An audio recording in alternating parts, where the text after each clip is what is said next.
Ez bawer dikim mamosta ji destpêkê de jî yanî projeyê Rêveberiya Xweserk hatiye pêşkêşkirin dikare bibe weke dendika ji bona Sûriyayê nû di vê lekê de. Yanî hevjîniyak milletên Kurd, Ereb, Suryanî her kes li vê lekê de bi aramî li gel hevdû dikare bin bijîn. Dikare bibe weke westeyekê ji hemû pêkhatiyên Sûrî li deverên Sûriya dijî yanî Sûriya, Şam û Idlib jî. Eger aqilmendiyekî baş û welatparêziyek baş dişan de hebe ew ê zanibe pêk pêwistiya herî pêşîn ya Şamê bi Qamişlove heye ji ber ku Şam tenê dikare li ser gelek alavan bijîn ew gaz, petrolê, enerjiyê, çandiniyê û ev tiştana teqrîben yanî têbêje sedî heftê ji abûriya Şam hemû li vê herêma Xweser e.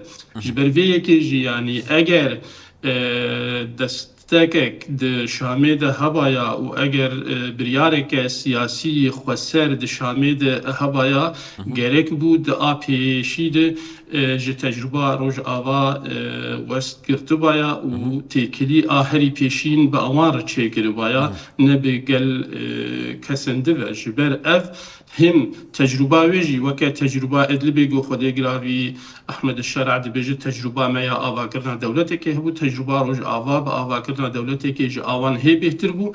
Di ser wê re jî bêhtirînên destekên abûriyê Sûriye hemû di Rojava de ne. Yani ez bawer dikim îro Şam hinekî dibin gelek astengiya de ne. Ez di baweriya me de Şam bi xwe hinekê nizanim pê çi dixwaze.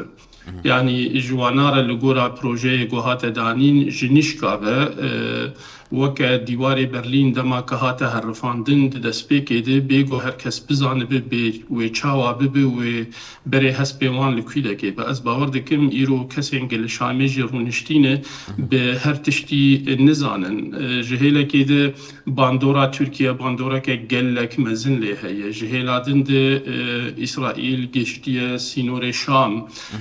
Yani hinakê ew bi xwe jî nizanibê di kwîlekê de berê hespê wan ew ê li kwîlekê be.